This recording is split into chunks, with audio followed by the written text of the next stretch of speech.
Well, this morning we are beginning our new series. We're going to be looking at the book of Exodus over the next 10 weeks. And as I start, I want to kind of almost pose a question. It's rhetorical, so you don't have to feel like you have to yell out the answer to this. But if you were to ask people what the Bible is about, most people are going to say something along the lines of Jesus died for our sins so we can go to heaven, which is a factual statement. Jesus did come and die for our sins so that we can go to heaven. And so while it's true, there's something that's more deep to that. To understand the full story, we must see Exodus as a pivotal point in God's plan of salvation. A lot of times we can look at Old Testament books and we kind of approach it, well, that's the Old Testament, but we live in the New Testament now, and it's covenant and it's grace. And yes, but we need to learn the lessons of the Old Testament because there is so much foreshadowing in the Old Testament of what is to come in the New. You see, the Bible isn't just a story of how people go to heaven. It's crucial that we know that and we understand it, but ultimately it's the story of how God rescues people and teaches them how to live free. And I think a lot of times we miss that second part, that God rescues and then teaches us how to live free. Because as we live free, we now walk in everything that God has for us. When we walk in everything that God has for us, we realize it's no longer about me, but it's about the one who lives in me. And as God lives in me, then I realize it's now my job to go and help other people become free and walk that journey themselves.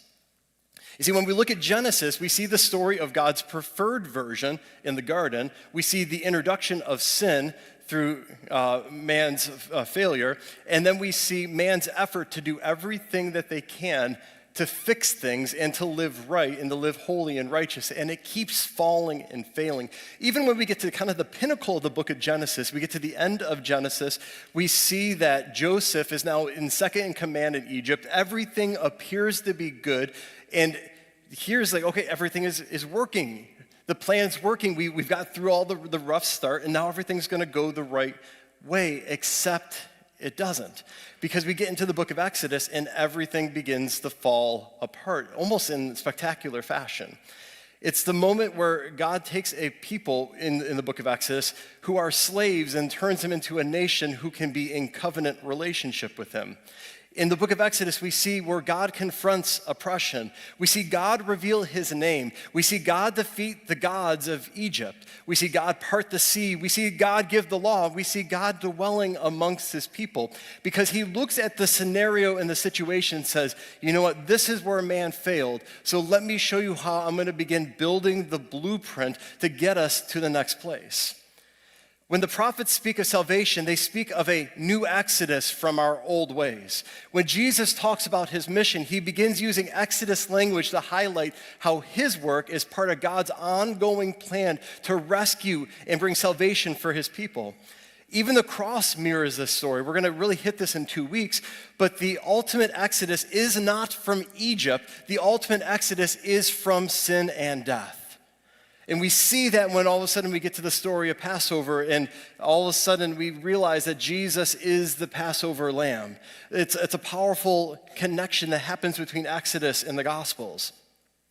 So as we go through Exodus these next 10 weeks, we're not reading history. We're reading the blueprint of salvation, of how you get from point A to point B being in proper relationship with God like it was back in the garden. You see, God doesn't want to just have a relationship with you today. He wants to have a relationship with you forever, restoring what was broken. But before any of the plagues began falling, before the Red Sea parts, before Moses even appears as a leader, Exodus begins in a very dark place. God's people are suffering and forgotten, setting the stage for God's miraculous rescue and hope to emerge. God's people are suffering, they're oppressed, they're forgotten, and wondering if God still sees them. And even as I say that, I know it's one of the most common things I feel people will make that statement to me when they're far from God. They might be starting their faith of, does God even see me? The answer is yes. Now the matter is, are you looking for God or are you trying to play a game of hide and seek because you don't want God to see you? Because if God sees you, then that means all of your sin is brought out into the open so that God can deal with it so that that proper relationship can happen. Stop playing hide and seek with God and allow yourself to be found by him. But this brings us to Exodus chapter 1. We're going to start in verse 8 and read through 14. Now there arose a new king over Egypt who did not know Joseph. And he said to his people, behold, the people of Israel are too many and too mighty for us. Come, let us deal shrewdly with them, lest they multiply. And if war breaks out, they join our enemies and fight against us and escape from the land. Therefore they set taskmasters over them to afflict them with heavy burdens. They built for Pharaoh store cities, Pithom and Ramses, but the more they were oppressed, the more they multiplied and the more they spread abroad. And the Egyptians were in dread of the people of Israel. So they ruthlessly made the people of Israel work as slaves and made their lives bitter with hard service, in mortar, in brick, and in all kinds of work in the field. And in all their work, they ruthlessly made them work as slaves. The idea coming from this passage is this: a new Pharaoh, an old fear. The book of Exodus begins with a political shift happening. A new king arose over Egypt who did not know Joseph. The only reason Egypt is still existing is because of Joseph. Imagine how quickly they lost track of their history. That this is the guy, and this is only a handful of generations, but later they realize, oh, who was that Joseph guy who saved us, who gave us hope, who helped us through the famine? Without Joseph, without God, Egypt isn't going to exist in this moment. But that time has passed. Fear has taken over. Pharaoh looks at the Israelites and says essentially, if we don't control them, they might outgrow us. And what's the fear there? That they might overtake us. So let's do something about it. A fear mentality will never cause you to win. Let that one soak in for a second. Your fear will never get you to where God intends you to be because you're going to always be worried about something else. That fear is a God-given sense that helps us make decisions. Fear is not in itself a bad thing. But when we let fear drive us, that's where all of a sudden we make bad choices. That idea of a spirit of fear is from the enemy because we're going to be operating out of what if I don't have enough? Or what if this happens? Or what if that happens? You can't dream up fear scenarios. Fear is a good thing when you say, hey, maybe I should look both ways before I cross the street. Because if we have a toddler who all of a sudden just wants to run across the street, they don't have that sense of fear because they don't understand the power of a vehicle if it were to hit them. As adults, you know that. So there's a healthy fear of crossing the street when you're supposed to. But we can't let fear paralyze us and prevent us from making right decisions, especially when we know that they're right decisions. One famous philosopher once said, fear leads to anger, anger leads to hate, hate leads to suffering. Okay, for those of you that just took that as really deep, that actually was Yoda from Star Wars. But you kind of get the idea, though, that fear is going to lead us to a spot of suffering where we don't want to be and we shouldn't be. And we allow it to go somewhere that we should never have went. And that's where Pharaoh is existing. And ultimately for Pharaoh, his fear of the Israelites who could have helped strengthen Egypt and continue to help them grow, his fear is going to lead to his own son's death. Because his fear is going to get to a spot of suffering. Maybe Yoda actually knew something. Egypt becomes a place where God's people are productive, but they're powerless. Yet something strange happens here in the text. The more they were oppressed, the more they multiplied. See, that one's not Yoda. That's straight Bible right there. The more they were oppressed, the more they multiplied. The American church especially, but globally the church needs to stop being so afraid of being oppressed. Because when we are oppressed, Christianity has always grown. We fear oppression mainly because, well, I'm not going to be able to be as comfortable. Whoever said in Scripture that Christianity was supposed to be comfortable? It took our Savior to the cross, and we expected to bring us a country club. That's not how it works. When we see oppression come up against us, it should cause us to get excited because it means we're doing something right. That when we look at the book of Revelation, what we see is it gets much worse before it gets better. But what we're going to see paralleled through this, and even as I was reviewing my notes this morning, a new fresh thing hit me that I'm going to have to rework next week's message a little bit. But when we look at the 10 plagues, I'm just a quick spoiler alert, the 10 plagues weren't random things that God did against Egypt because he was mad at Egypt. The 10 plagues were very intentional things, and we're going to dive into them specifically next week, that God did to destroy the gods and the culture of Egypt, to say, look, this might be who you worship, this is who I am. I am who I am. And that when we look at Revelation, we might look at it, well, God's going to be mean in the book of Revelation. God's going to destroy people. God's going to tear down the gods of our generation in the book of Revelation through the plagues, the bowls, the trumpets, in the scrolls, so that those that remain, that are here for the 1,000-year millennial reign of Christ, might turn their attention to Jesus. Now, as we look at the book of Exodus and we see all of these plagues, not every Egyptian lives through the plagues, but the ones who do have the opportunity to say, am I going to follow after their God or my gods?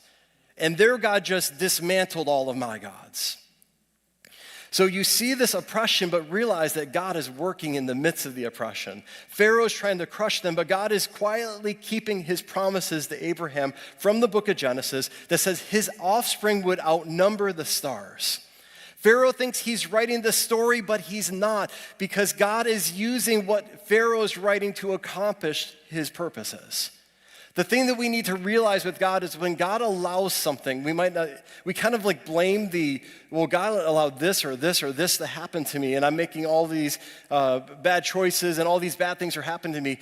No, God's using the narrative that the enemy is writing, and he's twisting it so that he wins. When something bad is happening, recognize the fact that God might be working something out of your life. When something bad is happening, say, you know what? I know that my God works all things for good for those who believe in Christ Jesus. So I'm going through something bad right now. I don't understand it. It's not fair. It's not right.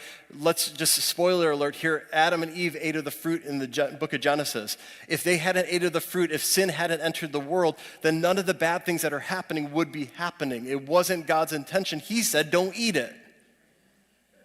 But we think like, well, Adam and Eve, they were messed up. If I was there, no, you would have too. Like, stop trying to put I think we have these like thoughts that we want to say to the biblical characters when we get to heaven one day. You want to go up to Paul and like, hey, thanks for turning it around. You gave us the New Testament. And we want to walk up to Adam and Eve and like, what were you thinking? You messed it for all of us. But let's just say that life goes on for another 100 years before the rapture happens. There's going to be a generation that follows us that comes and looks at you and says, like, hey, you had an opportunity to do this or to do that. Why didn't you do it? Let's not look at the biblical individuals and point out all their faults and flaws. Let's realize that we probably would have done it too.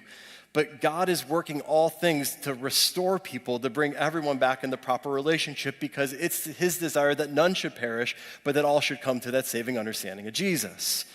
So now as we continue on in Exodus, we're going to read a chunk here, but I want to make sure that we hear all of this in context. We're going to start in Exodus 1:15, and we're going to go through 2:25.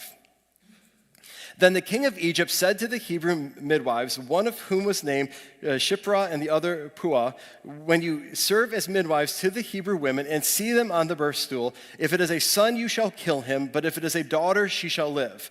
But the midwives feared God and did not do as the king of Egypt commanded them, but let the male children live. So the king of Egypt called the midwives and said to them, why have you done this and let the male children live? The midwives said to Pharaoh, because the Hebrew women are not like the Egyptian women, for they are vigorous and give birth before the midwives come to them. So God dealt well with the midwives, and the people multiplied and grew very strong. And because the midwives feared God, he gave them families. Then Pharaoh commanded all his people, every son that is born to the Hebrews you shall cast into the Nile, but you shall let every daughter live. Now a man from the house of Levi went and took as his wife a Levite woman. The woman conceived and bore a son, and when she saw that he was a fine child, she hid him 3 months. When she could hide him no longer, she took for him a basket made of bulrushes and daubed it with bitumen and pitch. She put the child in it and placed it among the reeds by the river bank. And his sister stood at a distance to know what would be done to him. Now the daughter of Pharaoh came down to bathe at the river, while her young women walked beside the river. She saw the basket among the reeds and sent her servant women, and she took it. When she opened it, she saw the child, and behold, the baby was crying. She took pity on him and said, this is one of the Hebrews' children. Then his sister said to Pharaoh's daughter, "Shall I go and call you a nurse from the Hebrew women to nurse the child for you?" And Pharaoh's daughter said to her, "Go." So the child went and called the child's mother. And Pharaoh's daughter said to her, "Take this child away and nurse him for me, and I will give you your wages." So the woman took the child and nursed him. When the child grew older, she brought him to Pharaoh's daughter, and he became her son. She named him Moses because she said, "I drew him out of the water." One day when Moses had grown up, he went out to his people and looked on their burdens, and he saw an Egyptian beating a Hebrew, one of his people. He looked this way and that, and seeing no one, he struck down the Egyptian and hid him in the sand. When he went, he said to the man in the wrong, "Why do you strike your companion?" He answered, "Who made you a prince and a judge over us? Do you mean to kill me as you killed the Egyptian?" Then Moses was afraid and thought, "Surely the thing is known." When Pharaoh heard of it, he sought to kill Moses, but Moses fled from Pharaoh and stayed in the land of Midian, and he sat down by a well. Now the priests of Midian had 7 daughters, and they came and drew water and filled the troughs to water their father's flock. The shepherds came and drove them away, but Moses stood up and saved them and watered their flock. When they came home to their father Reuel, he said, "How is it that you have come home so soon today?" They said, "An Egyptian delivered us out of the hand of the shepherds and even drew water for us and watered the flock." He said to his daughters, "Then where is he? Why have you left the man? Call him that he may eat bread." And Moses was content to dwell with the man, and he gave Moses his daughter Zipporah. She gave birth to a son, and he called his name Gershom, for he said, "I have been a sojourner in a foreign land." During those many days, the king of Egypt died, and the people of Israel groaned because of their slavery and cried out for help. Their cry for rescue from slavery came up to God, and God heard their groaning, and God remembered his covenant with Abraham, with Isaac, and with Jacob. God saw the people of Israel, and God knew. God here is working in all the hidden places. This is one of the things we don't want to give God credit for a lot of times, of saying, well, where was God here and where was God there? God's working behind the scenes so that it all works out. We want God to be in the forefront, like, would you just do everything up front so everyone can see? And sometimes he's working behind the scenes. Sometimes he's working in small things that you don't even see as the problem. I think a lot of times when we have like a piece of equipment that's broken, we assume the biggest part of the equipment's what's wrong, and then you have the repair technician come in, and it's actually just a small little thing. I remember when, I can't remember if it was Lydia or Quinn, but one of them, when they were younger, they walked up to our furnace, and we didn't know what they did, but they flipped the switch from on to off. Whoever designed furnaces with the switch at a child, like a toddler's size height, man, they need to repent. Because what's funny about it is like the switch to turn the furnace off is down here. It's not in my eyesight. And so now I know when Archie goes anywhere near the furnace, one, I try to keep him away from the room in general, but if he's a 2-year-old boy, and 2-year-old boys do 2-year-old boy things, that he'll walk up and he always wants to flip it off. Now I know. But when the girls did it, I didn't know that that's what it was. So we had to call a technician out because we thought our furnace wasn't working. And thankfully, it was an honest technician that looked at me and was like, I can't even charge you. Like, let me just show you where the switch is. And we're looking for these major big things. In reality, it's the small hidden places, the small hidden things that God's working, because if he can fix the small thing, it fixes the entirety of it. So as we look through this, we can look at some of the people that God is using in this passage. First, the midwives. There's 2 women who refuse to cooperate with the evil that's going on around them. They command no armies. They don't have a miracle that's going to back them up. They just have courage to face off against Pharaoh. Even last Friday, Quinn and I went with her field trip to Henry Ford Museum, and we went on the bus that Rosa Parks sat on, and she sat in the seat and listened to the story of everything that happened. I think one of the things that we've lost in the power of protest is it's almost like, let's protest so that we can make a scene and make our name known. All of a sudden, we stop paying attention to, let's have my cause known, let's have my name known. Imagine in this moment, the midwives, their names actually get recorded in the Bible because they do this all the correct way. They don't make a big deal about themselves. Rosa Parks, we know her name to this day. The bus from Montgomery, Alabama is in Detroit in a museum because of what she did and said, you know what, do what you need to do. I'm going to sit here. I'm not moving. It wasn't a matter of let me fight back, let me pull out my cell phone and record you. It's a matter of saying, you know what? Right is right, wrong is wrong. I'm sitting here. It is what it is. Had the courage to do the right thing in the face of evil. These midwives, they weren't calling out Pharaoh. They just said, hey, I don't know. They have their babies fast. What do you want me to do? We then have the mother who builds a basket and puts her child in the Nile. Let's just give Moses' mom like a round of applause for the fact that for 3 months she was able to keep a baby hidden. I remember when we took Lydia out for the first time, like I'm telling all the secrets on my girls today, but we took her out for that first time, a doctor's appointment, then we went to Panera, and we sat there, like surely everyone in this place is looking at us because our baby's crying. And now it's the fact of, hey, I've got 3 that are running around, whatever happens, happens, best luck to all you other tables. But she kept Moses quiet for 3 months. And then she builds a basket. The Hebrew word for basket here used is teva, who is actually the same word used for Noah's Ark. It's a tiny ark. It's a rescue vessel that said, you know what? I don't know what's going to happen. I know what the rules are of the time, but I'm going to go ahead and I'm going to put my baby here and I'm going to trust God that God's going to work this for good. See, because if I wanted to control that, there's no way. I've seen the pictures and the videos of Egypt, and the idea of I'm going to put and whether this is true or not, like I have this picture because of Egyptian culture that the Nile is full of crocodiles and all that. It may not be. At the same time, I've also grew up with quicksand being the worst possible thing that could ever happen to me as a kid, and I was going to come across quicksand all the time. So maybe the Nile River is okay. But to say, I'm going to put my baby in a basket and just float it down the river and hope that it all works out. Man, that's some faith. That's trusting God. That's knowing that, hey, I'm going to do this. I know the alternative is definitely worse, so I'm going to trust God when God says to do this. Pharaoh's daughter, an Egyptian princess who rescues the very child that her dad, Pharaoh, wanted dead. And it was a Hebrew. And if you notice as we read through this, Moses knows that he's a Hebrew.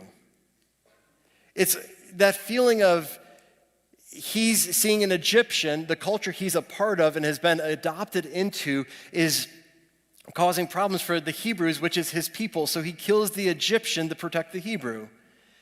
And then the Hebrews are fighting, and what, you're going to do the same thing to us?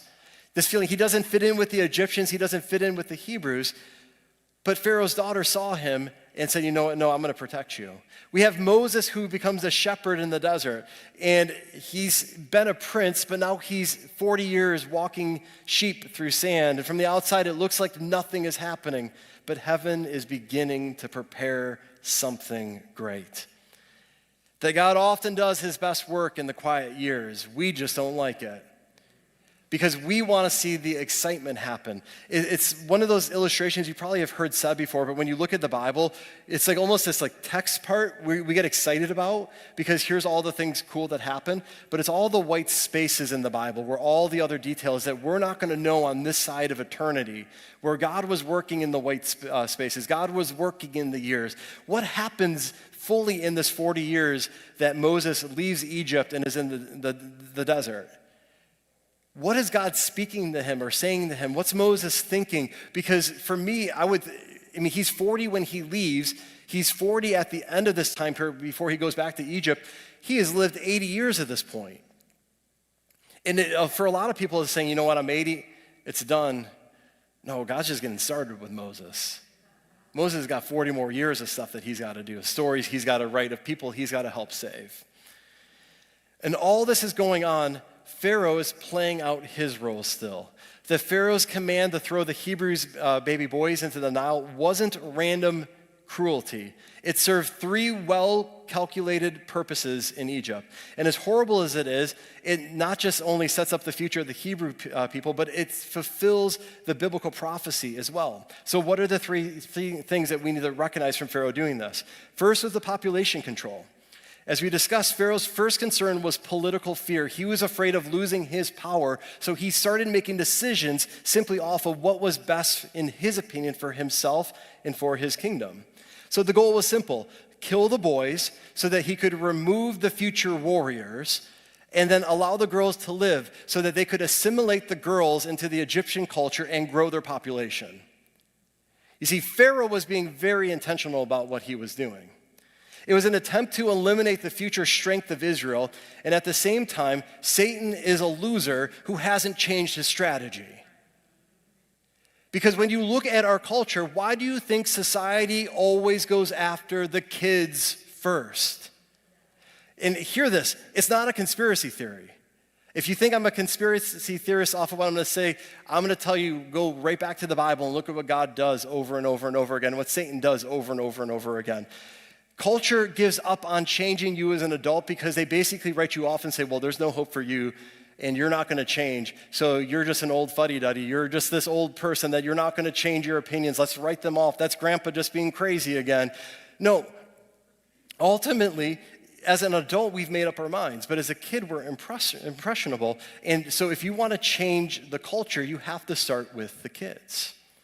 What one generation tolerates, the next generation will embrace. And you watch that in American history over and over and over again. One generation says, you know what, okay, that's fine. That's not that big of a deal. The next generation, that becomes their normal. And just like when we look at the book of Judges in the Bible, because there is nothing new under the sun, when you look at the book of Judges, what happens is you start at this top tier of this is the pinnacle of the Hebrew people, and then all of a sudden the judge passes away, culture starts dipping. They get a new judge, it comes back up again, but it never gets back to that same level because they kept tolerating and they kept embracing things over and over and over again. That when we look at our world, let me just say this, if you are a parent, you are a grandparent, you cannot say, you know what, it's not that bad. It's not going to hurt that much. The fact of if I put rat poison in your lunch today and said, well, it's just that much, it's not that big of a deal. Sure, you might be able to survive that meal, but if I started doing that every single meal, eventually I'm going to wind up in jail. Siri, this is a sermon illustration. You never know. But this is the thing that we got to realize is that it's just a little bit, no, that adds up over time. It does damage, it hurts us. And while as adults, we might be able to make the conscious choice of saying, okay, this is fake, this is real, I can tell the difference. Kids can't. As adults, if we have kids, we have grandkids, we have students, we have individuals in our life, it's the very point of the baby dedication this morning. We set the culture for what they grow up in. And if we start saying, you know what, we're not tolerating this anymore, you can call me a bigot, you can call me whatever you want to say. Sin is sin, and it cannot stand. You watch as things begin to shift. And we call ourselves, but then ultimately the next generation up to a higher level.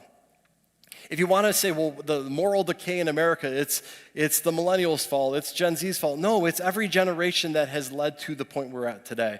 And if we don't, as a culture, say, you know what, enough is enough, let's move this way, it's going to just keep declining. Things on their own don't get better, they break down. The second thing was this, is public intimidation and control. Throwing the babies into the Nile also made the oppression visible and terrifying.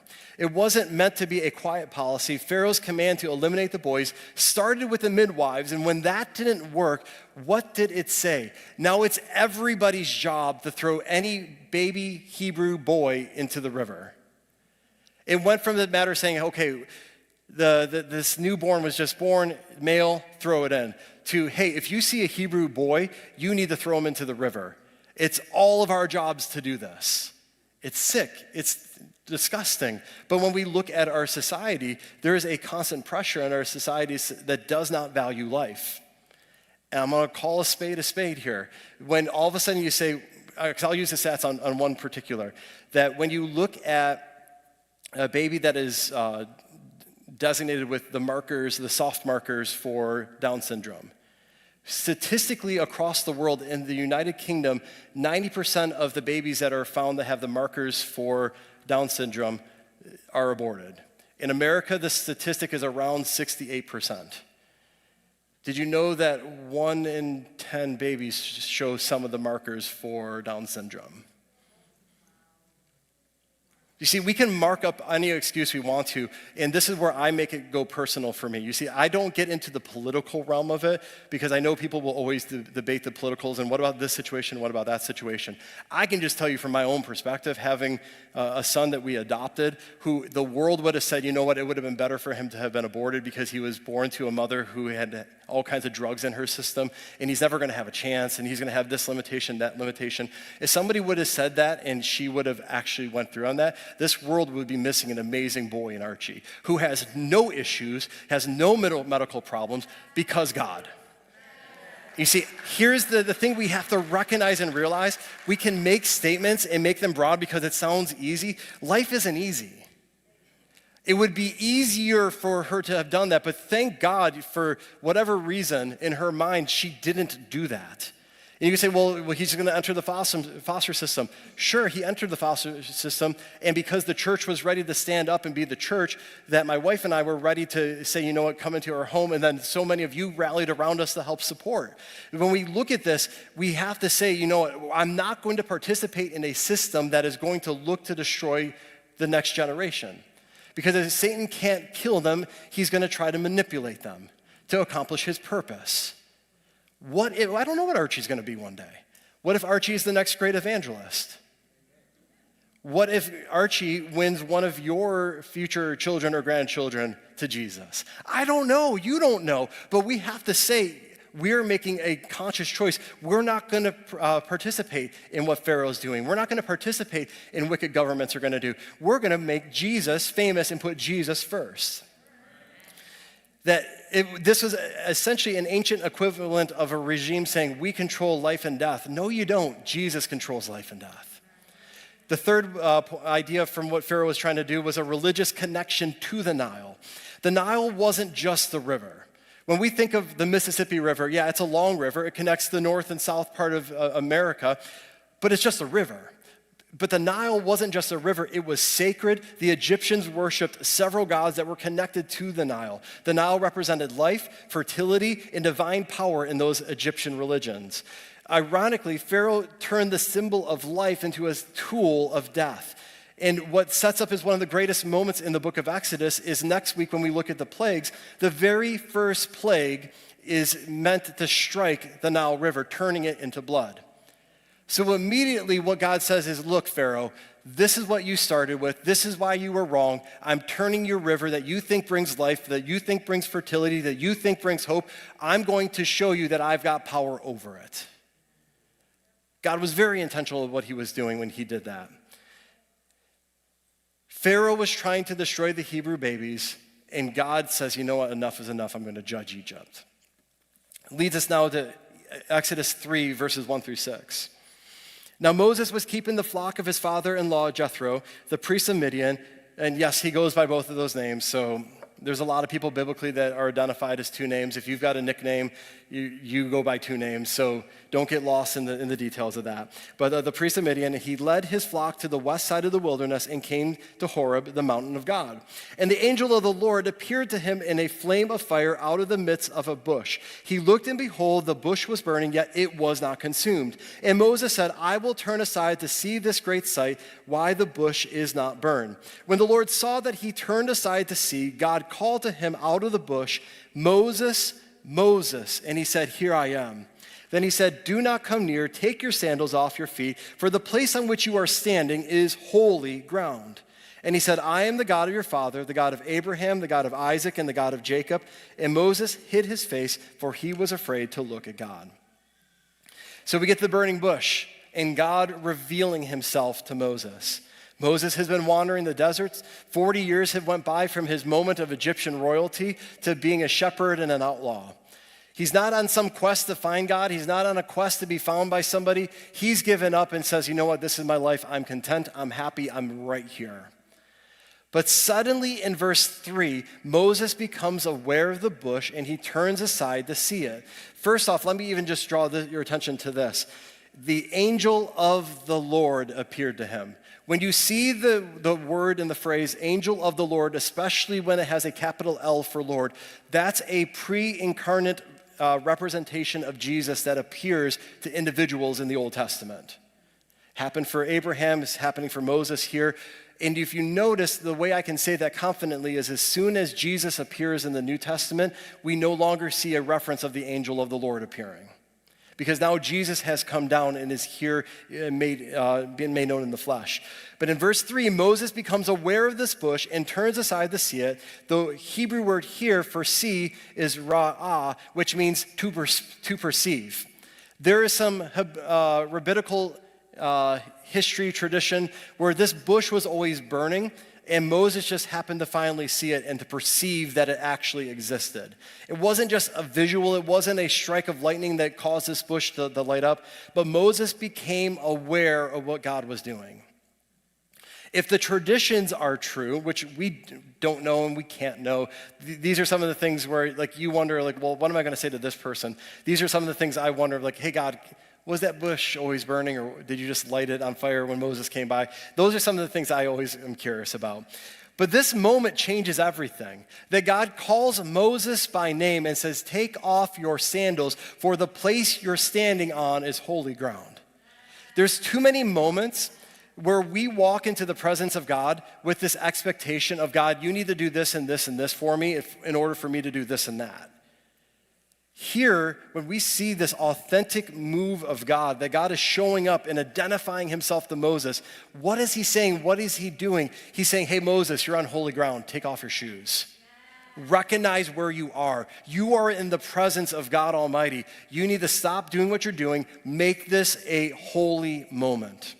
The desert didn't become holy because of the location. It became holy because God showed up.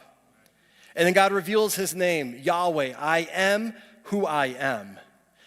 The self-existent God, the God who depends on no one, the God who simply is. Before God rescues his people, he introduces himself and says, I am who I am. Exodus 3 goes on in verses 7 and 8. It says, then the Lord said, I have surely seen the affliction of my people who are in Egypt and have heard their cry because of their taskmasters. I know their sufferings, and I have come down to deliver them out of the hand of the Egyptians and to bring them up out of the land to a good and broad land, a land flowing with milk and honey, to the place of the Canaanites, the Hittites, the Amorites, the Perizzites, the Hivites, and the Jebusites.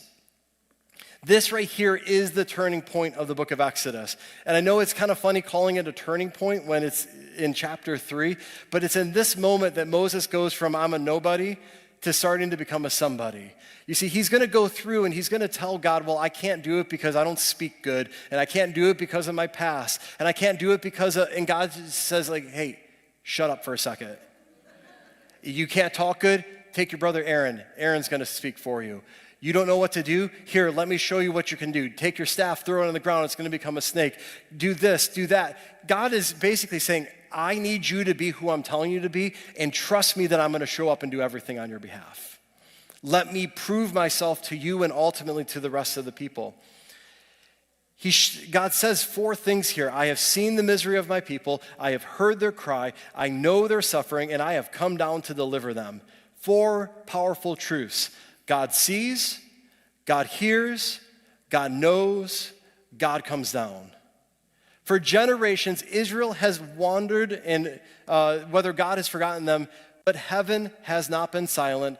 God has not forgotten them. Deliverance starts before you can ever see it because God hears what Pharaoh can't. Your breakthrough may feel late to you, but it was never late for God. If I can have the worship team come forward. This is where we're going to leave ourselves with Moses this week. Next week, we begin that process of diving into Moses going before Pharaoh and this back and forth that's going to happen. And so if you want to get yourself ready for next week, read these passages with the plagues and read through what's going to happen in the relationship dynamic back and forth. But right here, right now, I just want to take this moment to stop at this particular moment, because I do think that some of us in here, we feel like Israel in Egypt. We've been praying, we've been waiting, we've been crying out, and it feels like nothing is happening. And I wish I could give you this great answer of why nothing is happening. There's these moments where we're in this spot of waiting, and it's, God, could you speed this up? Could you do this? Could you do that? And when we try and speed up God's timetable, what ultimately happens to us is we miss out on the lesson that God was trying to teach us. If you say, like, my daughters will say this from time to time when they're looking forward to something 2-3 months in the future. I wish I could just skip to this month. I wish I could just skip to that trip. I'm like, but you're gonna miss 3 months of potentially some of the greatest memories you could ever have. And those of us that are adults, when we think about it, we're like, man, if I could go back and be a kid for like a week and have no responsibilities, I don't have to pay any bills, I can just sit and I can go back to when I was innocent, I didn't have these struggles, and I didn't have my past, and I could tell that kid version of me of, hey, just keep going, make the right choices, do the right things. You feel like you've been waiting and you wish you could get back to that, just know the fact that what you've been through, God's got a lesson that he wants to show you and teach you if we'll be faithful. Yes, you're waiting. Yes, you're crying out. Keep doing those things. But nothing isn't happening. God's plan is happening. Exodus reminds us of this, that before the Red Sea is going to part, before Pharaoh falls, before the freedom arrives, God's heard your cry. So today the response to this message is simple. Name the place where you need God to come down and speak Jesus over that situation. Almost in the moment of saying, hey, I want you to show up, God, I want you to do something, but begin speaking Jesus and say, Jesus, I need you present here. Stop trying to say, God, would you tell me what to do? Say, Jesus, would you make yourself present here? Because maybe God doesn't want you to do anything.